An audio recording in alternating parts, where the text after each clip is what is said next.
Our personalities, like the Supreme Lord Himself and His devotees. And today we're going to use one of the greatest servants of Lord Ram as our example par excellence to establish the nature of real heroes.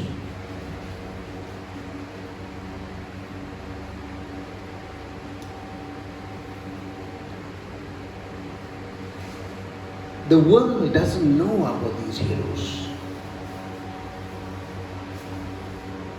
And therefore they are clutching at phantasmagoria, make-believe, fictitious characters. But if they really knew even a fraction about the great personalities, then there'll be no taste and there'll be no appetite for all these plastic heroes.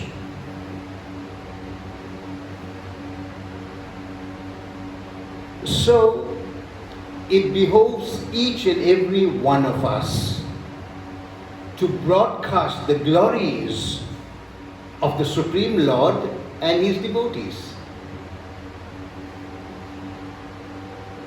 Because there is such a lack of information in the entire world today, the world has taken a turn for the worse.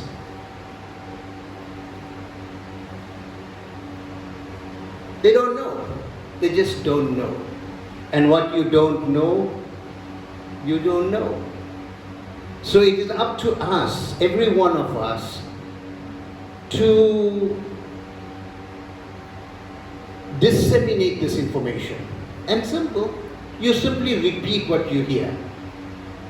And you start by repeating it to yourself, of course, and then you repeat it to your family members, to your friends, to your relatives, to your children in particular,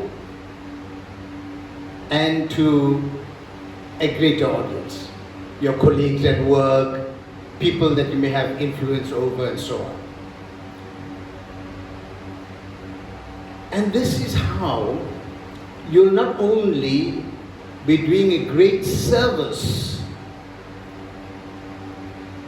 but you'll also endear yourself to the Supreme Lord. Because the Supreme Lord has come with this express intent. He has come to this planet on every occasion that He has descended to this planet.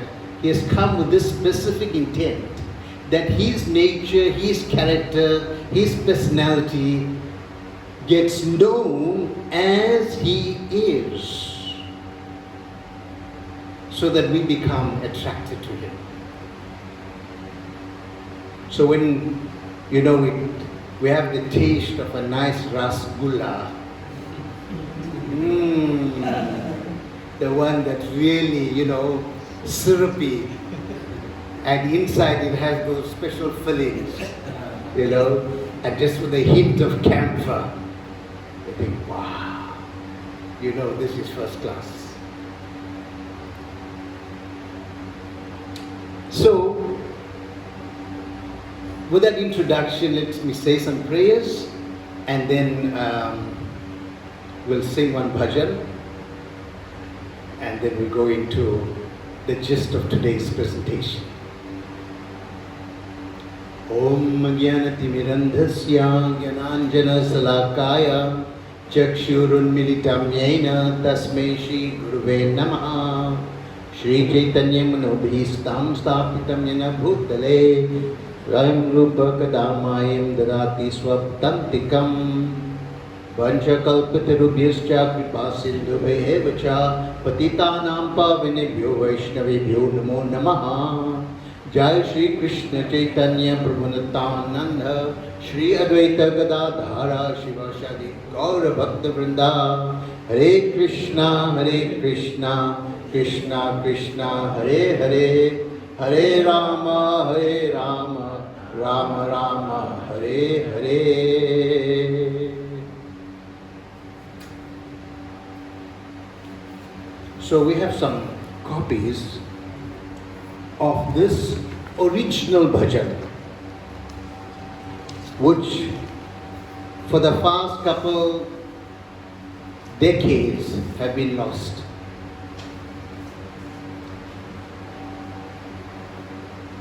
The composer of this bhajan is Lakshmana Acharya, a great Acharya in the lineage. And here is a lesson in point, that one should not tamper with the words and compositions of the great Acharyas. They are meant to be accepted as it is, without any adulteration from imperfect mind, senses, and personalities. That means humans. That's all of us. So it's a famous bhajan actually. Raghupati Raghava Rajaram Patita Pavana Sidaram. Raghupati, O Lord of the Raghus. Raghava, part of the Ragha clan. And this is establishing how the lineage, the ancestry of Lord Ram is also glorious. That he hails from a lineage of kings that starts from Suryadev, Surya, the solar dynasty. So Raja Ram, king, referring to him as king. So Lord Ram comes as king, comes to establish himself as the emperor of emperors. Patita Pavana Sitaram, that he is Patita Pavana. He is very merciful to those who consider themselves fallen. For those who think that I'm helpless, I'm hopeless, he's my refuge. So he's very compassionate to such surrendered souls.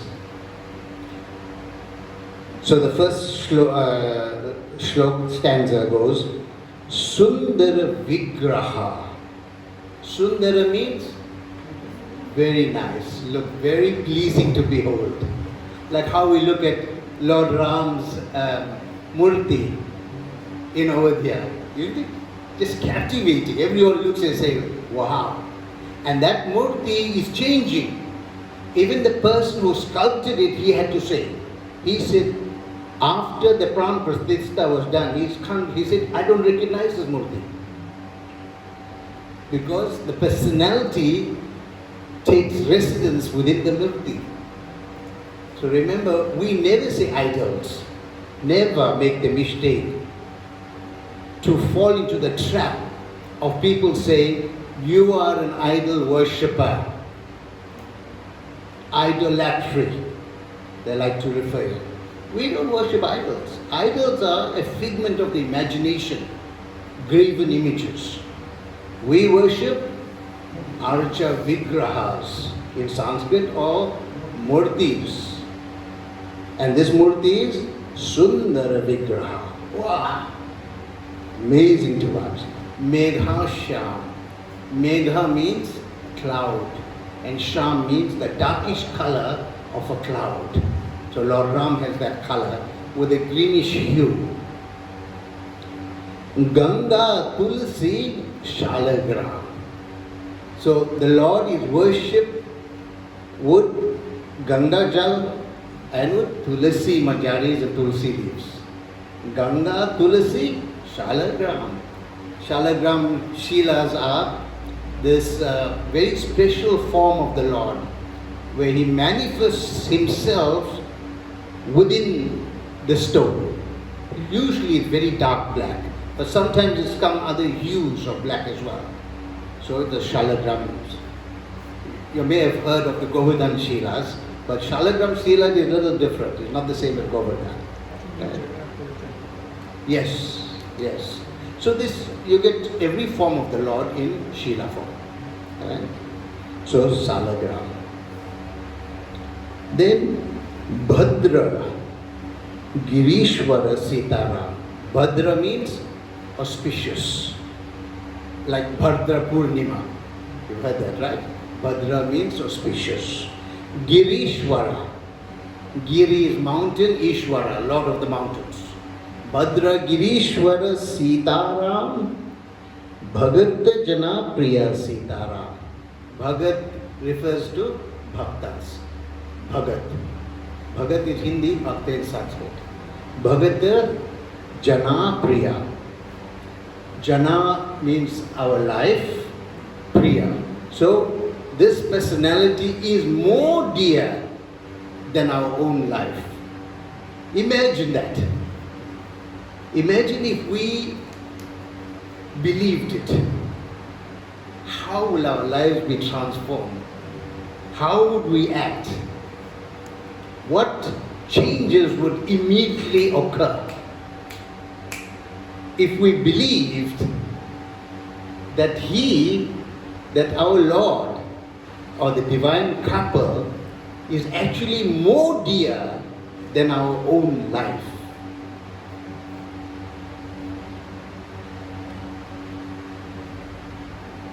Janaki Ramana Sitaram. Janaki refers to the daughter of Maharaj Janak. Janaki. So by addressing her as Janaki, again we are reminded of the glories of Maharaj Janak, who is one of the 12 Mahajans. Janaki. When you refer to someone by their father's name, you immediately you are now honoring the father and that lineage as well. Initially we are honoring the Raghava clan, the lineage of Lord Ram. Now we are honoring the lineage of Maharaj Janak. He is an amazing personality actually, Maharaj Janak. Oh. One day, I got to be careful because I can digress. One day what happened? Like, one devotee went to him and said, Maharaj, how does one give up attachments? You know, I have so many material attachments. How do I do this? And Maharaj Janak had a very unique way of teaching. Very unique. So what he said, come back tomorrow. So when this devotee went back tomorrow thinking, oh, this must be a big katha. He told me to come back tomorrow. That means I have to sit down and I have to listen maybe, 4 or 5 hour, discourse for me to understand this. So he told him, go and hold this tree around the trunk. Go and embrace this tree. So this devotee went and embraced the tree, following the order of Maharaj Janak. And then he says, leave the tree. He left. He released the embrace and he left it. He says, that's what it'll take to give up attachments. Attachments mean that we are holding on to them, not that they are holding on to us. So it is up to us to release the grip, the grasp. Such a beautiful example and practical example. And they said, it's so easy. The tree is not holding you. Yes. So Maharaj Janak, there's many, many beautiful stories like this. How he deals with his instructions. So Janaki Ramana, that the person who is the crest jewel in the heart of Janaki, Mother Sita. Who is the person? Who is that Ramana? Who is her lover? Who is her beloved? Janaki Ramana. Then the last line goes, Jaya Jaya Raghava Sitaram. Jai, Jai means victory, victory. All glories to Raghava. The whole lineage, Lord Ram. You know the famous line, right? We say, Raghukula Rita Chali Aaye, Sada Chali Aaye. Prana Jai Par Vachan Na Jai. So what that means is that this entire Raghukul, the dynasty of the Raghus, the entire lineage is famous and known throughout the eons by this one profound motto that is ingrained in their being from the time they are born. And that is that they will rather give up their life than break their promise.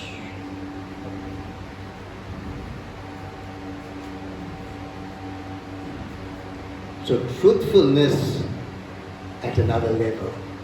This is taking the truth to another level. Okay? Sing. Sing it. Raghupati Raghava Raja Ram Patita Pavana Sita Ram. Raghupati Raghava Raja Ram Patita Pavana Sita Ram. Raghupati Raghava Raja Ram Patita Pavana Sita Ram. Raghupati Raghava Raja Patita Pavana Sita Ram.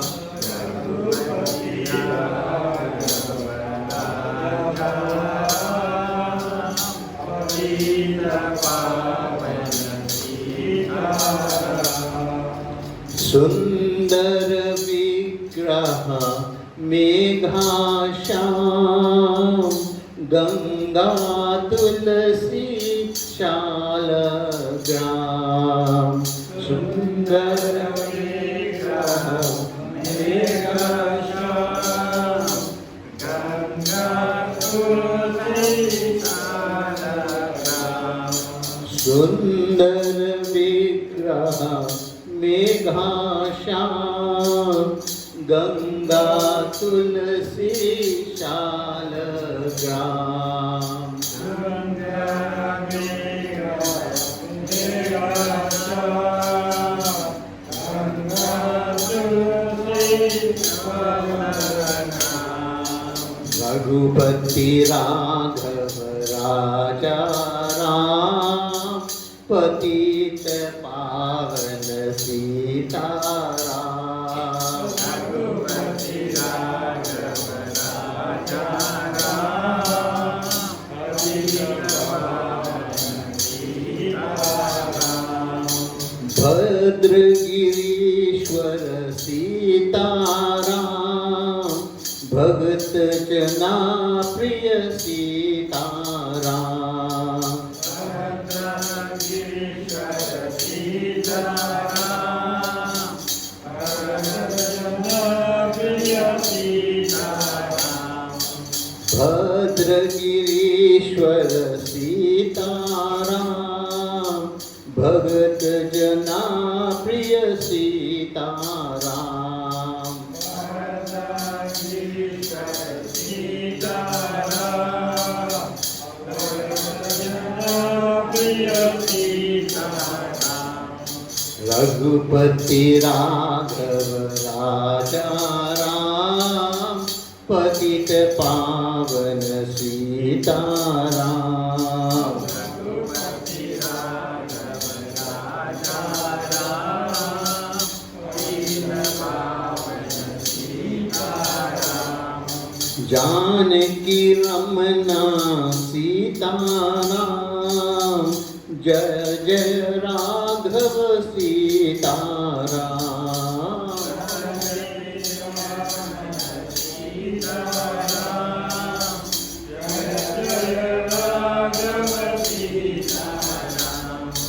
Janaki Ramana Ramana Sitaram, Jai Jai Raghava Sitaram.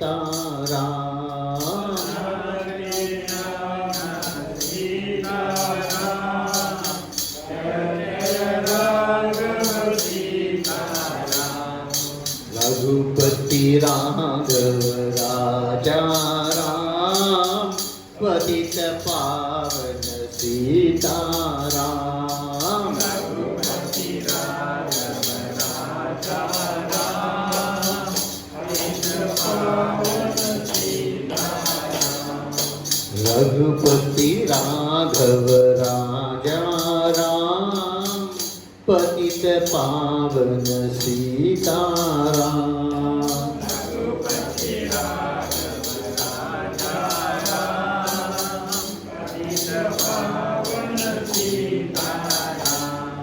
Sitaram, Jaya Sitaram, Sitaram, Jaya Sitaram.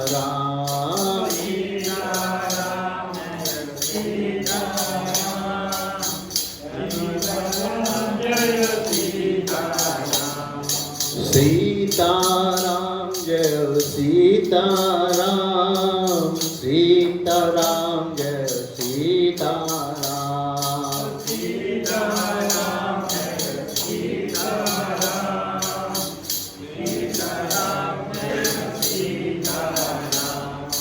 Hare Krishna, Hare Krishna, Krishna Krishna, Hare Hare. Hare Krishna, Hare Krishna, Krishna Krishna, Hare Hare.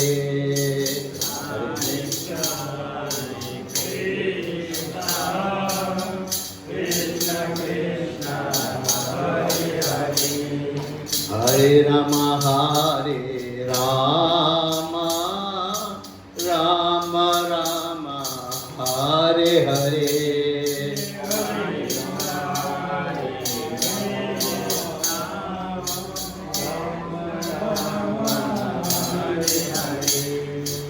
Raghupati Raghav Raja Ram, Patita Pavana Sitaram.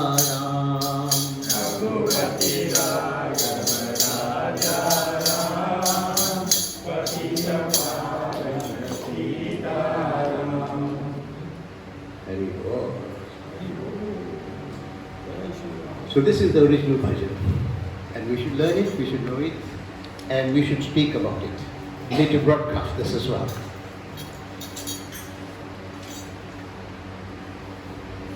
There's a very beautiful shloka that's in the Ram Raksha Stotra.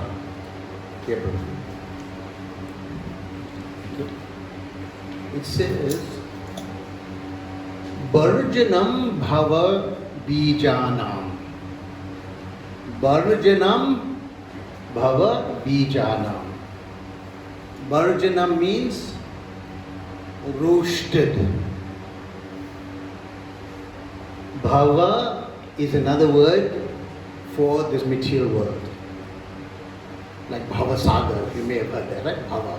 Bhavas is this world of illusion, the world of temporary changes. Everything changes. Bhava Bijana. So now the seed of material existence is roasted. Now when you take a seed and you roast it, will that seed ever germinate? No. Barjanam Bhava Bijanam Arjanam Sukha Sampradam. That which we are hankering for, that which we are longing for, that joy, that happiness that we are seeking, that we are chasing after in every direction, yearning for it, that happiness is awarded. Arjanam Sukha Sampradam. Tarjanam Yamadutanam. Yamadutas, Yama is the servants, the messengers of the superintendent of death, of Yamaraj, the Lord, the personality in charge of death and punishment. So, Tarjana, that means that these people got nothing to do with you. They avoid you. They will actively avoid you. They will ignore you. Tarjana.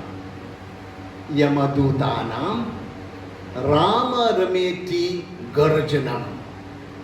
Rama, when somebody chants the holy names of Lord Ram and chants the glories of those who are dear to him, near and dear. Rameti. Rama Rameti Garjanam. Another beautiful word. This is done in such beautiful poetry. Garjanam. Now, those of you who know a little Hindi, you may know that when the thunder is described, it's described as Garja. So it means that the word thunderous comes from thunder. So the sound of thunder is the sound of thunder. That's why it is thunderous. So that word is Garjana. So Garjana means when one roars the glories. One not just broadcast the glories, but you broadcast it roaringly like a lion. Then what happens? Three things happen. This verse describes three things happen. The first thing that happens is the seed of your material existence gets roasted. So that means no more material life. No more material desires. The second thing that happens, you become just happy. You become completely blissful. You become ecstatic. Not just, oh, I'm smiling. I had a good day. But just ecstatic at every moment. Bhagavad Gita says what? In the 18th chapter, one is excited, one is ecstatic, not just at one moment, but at every moment. Sanjaya is saying that when he recalls this conversation between Krishna and Arjuna, just by recalling it, he becomes ecstatic at every moment. I think that's 1873 or 1874. That's where that is. And the third thing that happens is people who are scared of death, people who are generally fearful of death, because with death comes so much of pain, suffering, and so much of punishment. Because we know how sinful we are. We know all the nonsense that we have done. And we only remember a fraction of what we have actually done. And therefore, most people are very apprehensive of death. Don't want to die. They rather live forever. And they try all the means possible to live forever. That's true. Looking and researching new medication, looking for the elixir of youth, beauty treatment, this, that, and so on. All those things, playing around with new serums and whatnot. Just to be like to look youthful, they take some extracts out of the placenta. You know what's the placenta? The placenta is that part which is attached to the mother's womb that feeds the baby. So they take that part and apply it on their bodies to become youthful. And it's a big thing. It's a big, very big thing in the world. So these three things are done and dusted. For one who is chanting the glories of the Supreme Lord.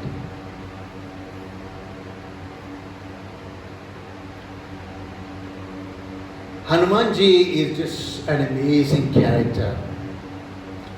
And his glories are also unlimited. So today we'll only touch on just a couple of points. It's like, some drops, some sprinkling. Sometimes it's good, sometimes it's not so good. When there's nice halwa, and somebody only gives you 1/4 teaspoon, and you think, oh man, Betty, you shouldn't have given me anything. Because now I'm hankering for more. I wish you gave me one big cup. Why you give me one, not enough.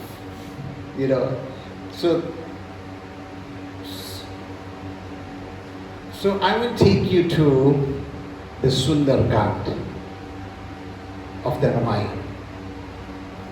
The Ramayana is this section. Kand means canto, and Sundar, we heard Sundara Vigraha Meghasha. But this is Sundar also, very beautiful. This part of the Ramayana is very beautiful. Man, the Ramayana, which is all beauty personified, is saying this part is very beautiful. And it's the climax of the entire Ramayana actually. And it's beautiful because, firstly, Hanuman's name at birth was Sundar. His parents gave him that name. Hanuman's birth name was, or is, Sundar. That's why Sundar Kand. But also it is Sundar, it is very beautiful because it demonstrates the glories of the devotees of the Lord. And it's very beautiful because it establishes Lord Ramachandra's glories. And it is very beautiful because it also spotlights Mother Sita and shows how amongst the great devotees of the Lord, how she is counted as amongst the greatest. So Sundar Kand starts where everybody is assembled, or this particular group of Vanaras. These are Vanaras, it's a celestial species of life that has an ape-like face and a human-like body, but intelligence and prowess, physical abilities, vastly surpasses that of human beings. Vastly. Right? So sometimes people say, oh, Hanuman is a monkey god. That is so bad. Don't ever allow anyone to say that. You are a worshipper of a monkey. Right? You don't know. The Vanaras. So the part of the search party was in this direction, and they came to the shore of the ocean, of the Indian Ocean, and there they met Sampati, who gave, Sampati is the brother of Garuda, and Sampati was able to see with his superior vision, because eagles got very powerful vision, that he was able to see Mother Sita on the other side of the ocean at Ashokavan in Lanka. So he gave the indication that Mother Sita is in that direction. So now they're all planning how they're going to cross this ocean. So from this point onwards, Hanuman becomes the hero of the Ramayana. All along he's a significant personality, but from now takes on another level. However, Hanumanji himself considers his hero to be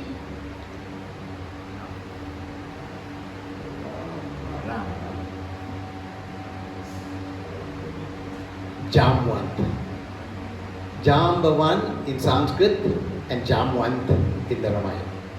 Now Jamwant is a bear, very wise bear, and Jamwant is the one who gives direction and counsel to everyone.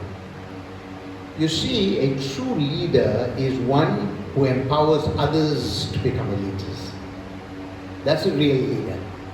A real leader does not want to hog the limelight for themselves. They create the legacy.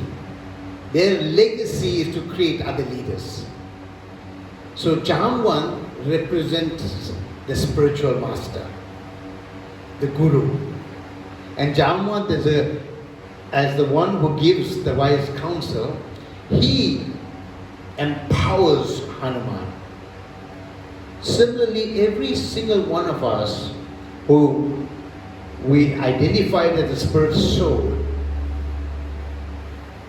we are inherently more brilliant than thousands of suns. Imagine what power is in each and every living entity. But unfortunately, we do not, or we have lost the art of how to tap into that power.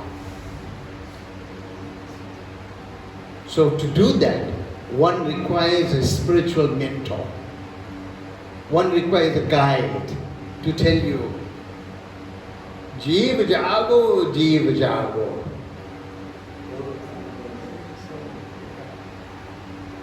You know, you do not belong in this mess. Why are you messing around with the witches of this world? Wake up. You come from another dimension, from another realm, and therefore take your rightful place. Become the heir to the throne that is yours. And that means becoming the servant of the Supreme Lord. Taking our rightful place means becoming the servant. When we become the servant, then the entrance to the spiritual world becomes a free pathway, free of all obstacles. So this time, after hearing the wise counsel of Jamwan, his hero, Hanumanji assumed a gigantic form, and he took a vantage point on top of the Mahindra mountain, and from there he braced himself, he went into a lunge position and jumped. From a crouch position, jumped up forcefully. And by the power of that action, the mountain got crushed. Hanumanji exerted so much force that rivers of gold and rivers of precious metals started to flow from the sides of the mountains. Now when people go to mine, what happens? They have to dig into the rocks and then break the rocks and then come. But just by Hanumanji's action, he so much of force. So now he is heading across the sea, which is 800 miles long. No mean task. And as he's going, this journey is descriptive of the journey of devotees. Our journey is going from one end of the shore of material life to Bhakti Devi, who is Sita Maharani personified. Now to reach that, there's a journey. So Hanumanji encounters from the sea a mountain rising. And the name of this mountain is Mainak. So Mainak pleads with Hanuman, please, let me honor you, let me do some service for you. Because in the past, Sagar, who is one of the ancestors of the Raghukul, did a great service for Mainak.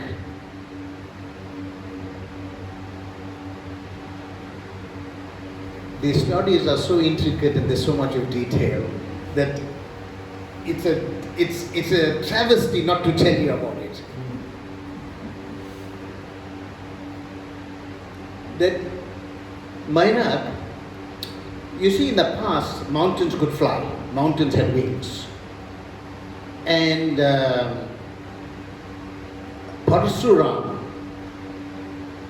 had at one time cut the wings of all the mountains, because some mountains were creating a disturbance. Imagine a mountain flying around and then, they want to land some way. But when they land, if there's not enough space, they'll create a disturbance. Especially if sadhus are praying and there's offering oblations and so on in the forests and other areas. So inadvertently they were either disturbed or they were crushed. So Parsuram cut off their wings. And Indra also cut off their wings. So he was assisting in this time. So to save Mainak mountain, Sagar placed Mainak into the sea for protection. So Mainak is now thinking, here is this great servant of Lord Ram on a mission to serve Ram. I should offer some service. And this is the nature of devotees. The devotees want to offer service without being asked. We are not meant to stand as spectators in the sidelines while others are doing the service. We are meant to become servants of the servants of the servants of the servants of the Lord. So somehow we should beg. We should go to those who are serving the Lord and beg and say, please, can I do something? Please tell me, what can I do? What can I do for you? How can I be of some assistance? So Mainak, thinking like this, rose from the ocean and offered Hanumanji some respite. Imagine, jumping 800 miles, if we jump 10 feet, 10 meters, we have to take a run up for 1 kilometer before we can jump 10 meters. Right? So you're already tired before you jump. There's Hanumanji now, 800 miles, so this is no play. So as he's going, Mainak offers the service. But see what Hanumanji, how he's thinking. Hanumanji puts his hands together and offers his pranams to Mainak and says, thank you very much. Touches Mainak with the tips of his fingers only in supplication, as if bowing down, and continues on his journey. Mainak represents complacency in spiritual life. That means, I'm spiritual some time of the day, part spiritual, but other times I'm not. Oh, let me, do something else. Oh, Prabhuji, Mataji, don't become too spiritual. I mean, be spiritual, but don't overdo it. After all, they're not going anyway. The divine couple is there. They're waiting for you. Where will they go? Sita Maharani is sitting in Lanka only. She's not going anywhere. So, at least take some rest. Relax. Have some,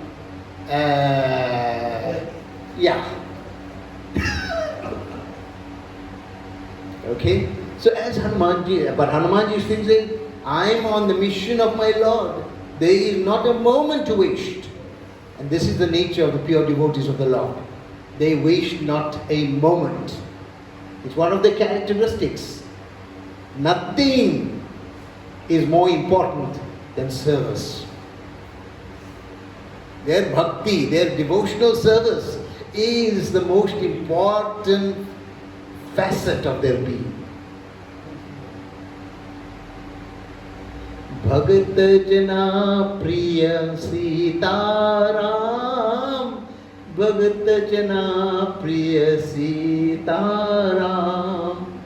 More dear than life itself to the devotees of the Lord. They don't care about their own life.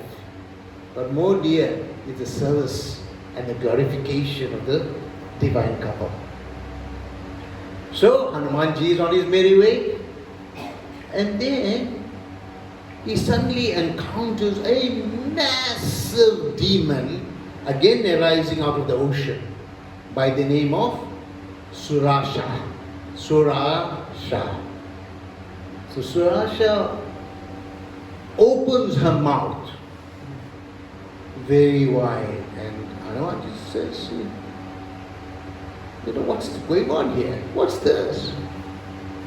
And he's trying now to pass her, but she blocks his way completely. And then she speaks and says, I have been given the benediction by Brahma that whenever I open my mouth, that person has to enter, cannot bypass me. Hanumanji says, hey, I don't care about your benedictions. Who cares about your benedictions? I'm busy on my mission, let me pass. I've got no time for all this frivolous stuff. So what she does? She opens her mouth wide. So Hanumanji now becomes bigger, he expands his body. And she opens it wider, and Hanumanji gets bigger. And she gets wider, and Hanumanji gets bigger. And this goes on for some time. And then at some point, Hanumanji becomes tiny, tiny, tiny. And it goes into her mouth and comes out. He says, see, I have fulfilled your desire, and I have not broken the promise of Brahmaji. Now Surasha, seeing the intelligence of this Vanara, there's generally people when they look at Vanaras, they don't think they're very smart. But seeing the intelligence of this ape-like being, she became stunned. And she says, I bless you, my child, that you become successful in whatever you want to do. She doesn't know what's his mission now. She says, but I bless, because he's saying, I'm urgent, there's urgency about it. I got no time to waste here and get involved with some frivolous discussion with you. Imagine that. We can get blessings from anyone. We can get blessings from anyone. How? Here would Hanumanji demonstrates how to do so. Surasha represents competitiveness in spiritual life. We all have a tendency to compete. Many of us. Oh, I'm a better singer than you. Oh, I distribute more books than you. Subtly. Oh, I have been initiated 34 days before you. So I'm senior to you. Like that. So there is a subtle competitive spirit that is an impediment in spiritual life. So the way to beat the competitiveness is to become small. Hanuman became smaller than the smallest. Become humble. In the face of every competition, if you become humble, even the demons will bless you and give you benedictions. Humility is the adornment of a devotee. The jewel, the crest jewel. The jewel of all jewels of a devotee is humility. Now, let us not make the mistake thinking humility is that one must be, I am useless, I am pathetic, I am fit for nothing, I can't do anything. That's not humility.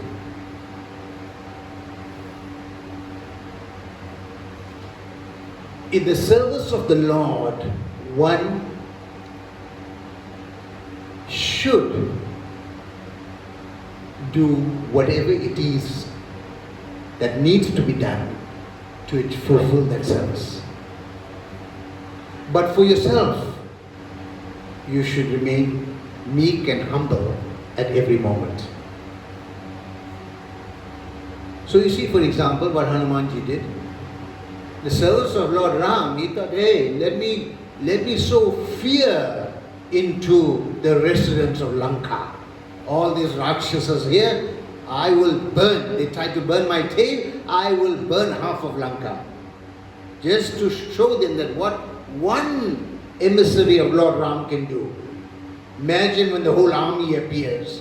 So they started to tremble already, just by seeing this action. Just seeing. So, the devotees of the Lord are not scared to fight when you need to fight. We don't run, we don't hide, we're not cowardice. So for the sake of the Lord, the devotee is prepared to do whatever it takes. And the empowerment comes from the Supreme Lord Himself. So now,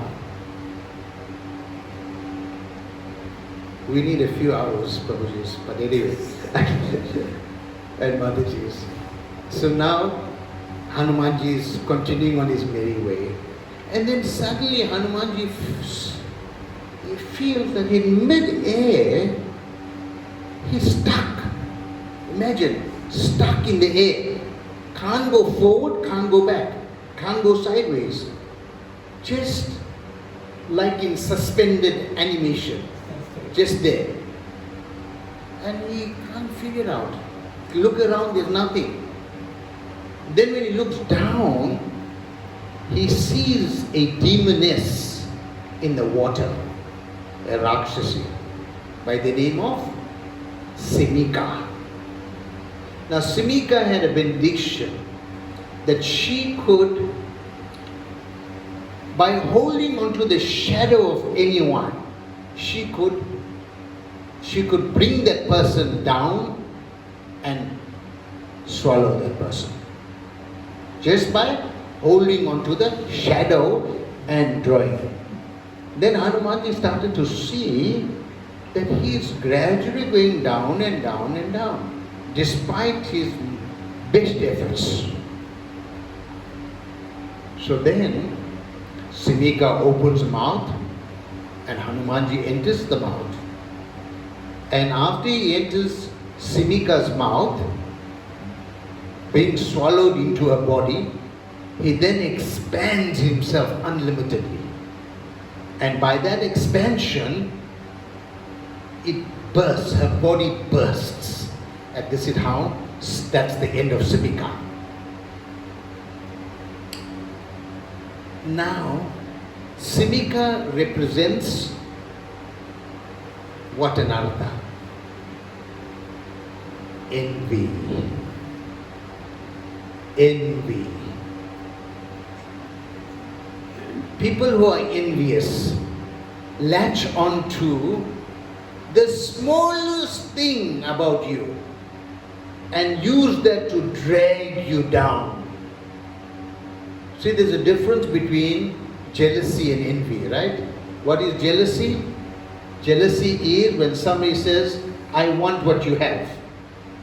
Prabhuji, you have a nice car. I want a car like yours. That's jealousy.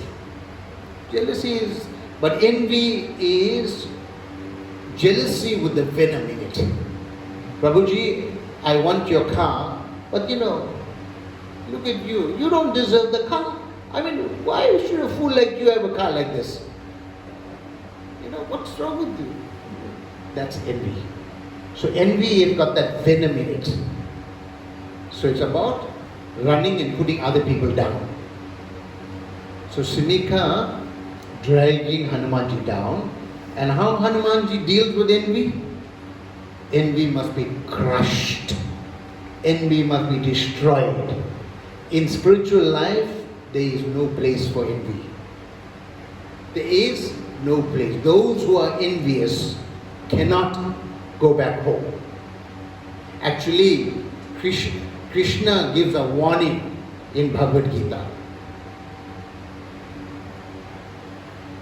The warning is, never speak Bhagavad Gita to those who are envious.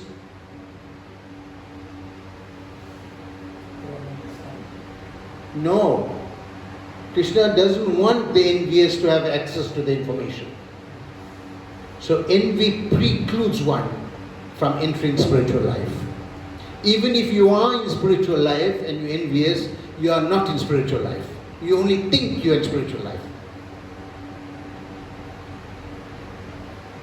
So we have to work very hard to make sure we remove every taint of envy. It's a big topic, but just I understand that envy is the bane of spiritual life. Okay. So Hanumanji is continuing. Now he enters Lanka and he lands on Lanka and immediately changes his disguise into a small cat. And there he gets apprehended by the immigration officer. You know how when we enter a country what happens, right? We get interrogated. So here now entering Lanka, Lankini, who is the sentry, the watchdog, watching over Lanka, given the mandate by Ravan that you make sure no unauthorized people enter Lanka. So she said, "Hey, no visa, we know you. You don't belong here." And Hanumanji now is surprised. And she says, "I'm Lankini. Without my sanction, nobody enters." This is Ravan's empowerment and Ravan's order. This is instruction to me. And I will honor it with all my life. So Hanumanji is looking at this woman and he's thinking, oh my God, what are you up to? You're a serious impediment. You're now blocking my path. So she comes to him and Hanumanji is pleading with her. Let me go, I won't do any harm. I just want to visit and so on. I'm just checking around. I come in peace. I'm not here to cause any disturbance. And I don't want anything from you. But she says, no, nothing doing. We're not allowing you here. So that time, she goes to Ravan and pushes him. Hanuman, and pushes him. And Hanumanji gets stunned.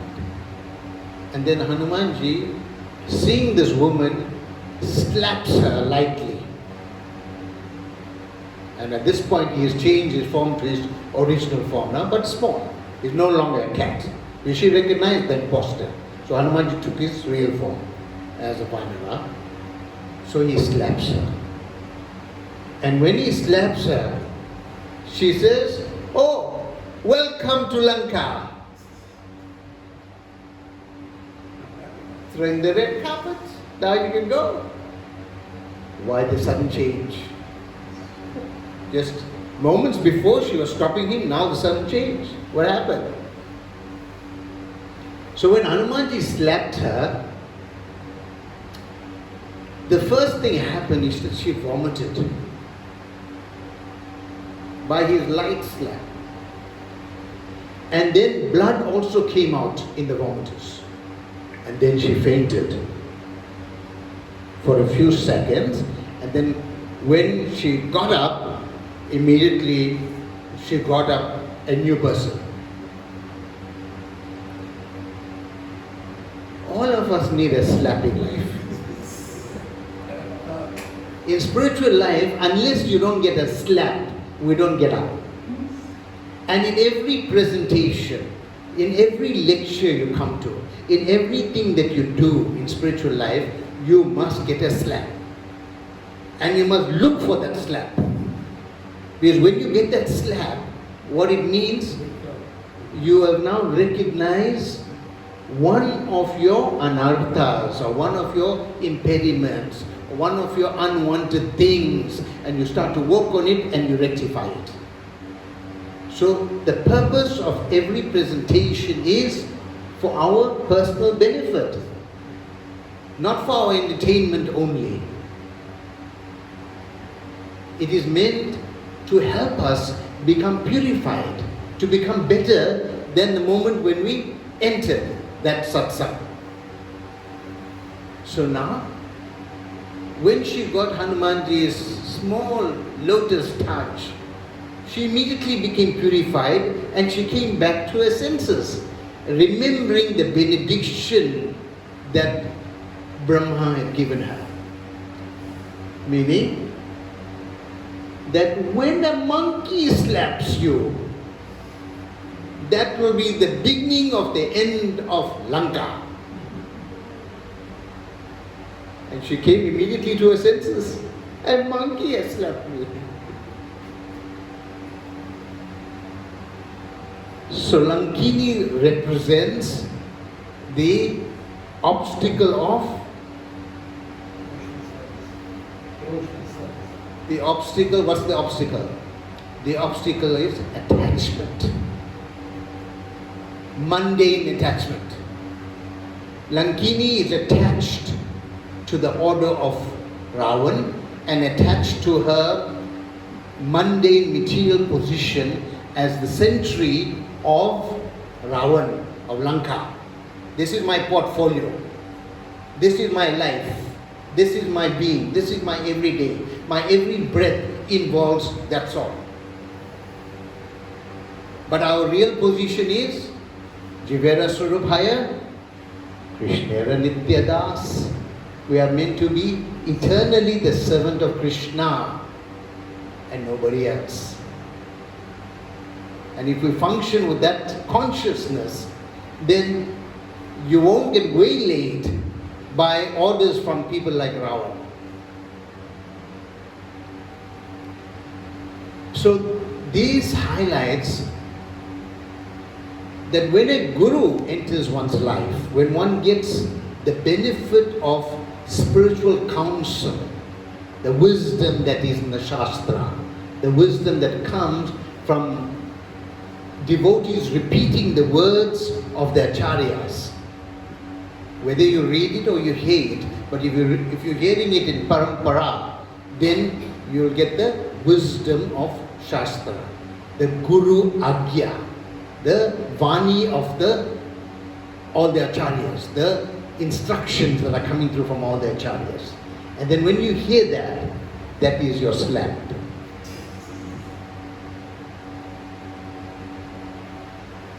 That's the lotus touch of the divine. That is what results in transformation. So, it starts off from Jamwan, the Guru principle, removal of complacency, lethargy, and energy, procrastination, that you want to defer what you're supposed to do by let me sit and relax now, let me be on the mountain, let me go for a swim, let me sit and enjoy a big fish, let me get a massage, all those things. That's the complacency. Then it gets to the competitive spirit. In the whole world, everyone wants to be a boss. Everyone wants to jump on each other's head, right? And put everyone down. But the way is, Hanumanji dealt with that, become humble, become smaller than the smallest. Stay small, stay humble. And then it is dealing with envy, which is, you have to crush envy.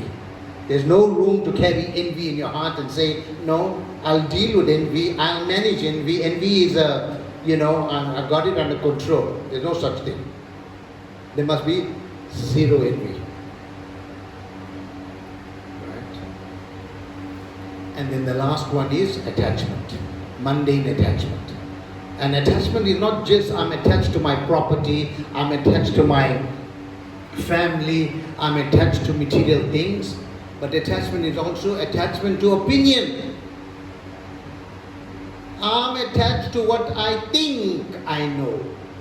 Oh, I have got an opinion on the war in Ukraine, Gaza. My opinion matters. If you have a differing opinion, therefore me and you will be at loggerheads. Let's have a debate and let's have a war of words. If not, we'll start to get to blows. That's attachment. Attachment to mundane opinion. We must take the opinion of the acharyas and embrace their opinion. This is why at the very beginning of this presentation I was alerting you to say that please make it a point to learn this bhajan and not have any other version of the bhajan, the mundane versions, the Hollywood version, popular version. That's the work of people who interfere and try to manipulate the words of the acharyas. They are actually demonic. Right? And when you do that, you are activating the guru principle in your life. You are activating it. And therefore, you start to connect with those spiritual energies by which you can go back home. Thank you very much for your kind attention. Shri Hanuman Ji ki Jai. Sita Ram Lakshman Hanuman ki Jai. Next month we're going to have Ram Navami, so please meditate on this and, like I said, disseminate the information. Repeat what you have heard so that others will benefit. Whatever you hear in spiritual life, you have a solemn responsibility to repeat. Distribute the literature. Inform others. Help others. This is how you demonstrate the ultimate compassion upon others. There is no one more compassionate than that person who has your well-being in their heart, the well-being of your soul, the well-being to take you back home, the well-being to free you from sin, the well-being to therefore free you from repeated birth and death, the well-being to connect you with your eternal master. And therefore, by engaging in this Sankirtan Yajna, this is the mission of the Supreme Lord. Sankirtan. We are roaringly broadcasting the glories of the Supreme Lord and His devotees. All glories to His Divine Grace, A.C. Bhakti Vedanta Swami Srila Prabhupada. Hare Krishna. His Grace Jagadananda Pandit Dasa. Hare Krishna.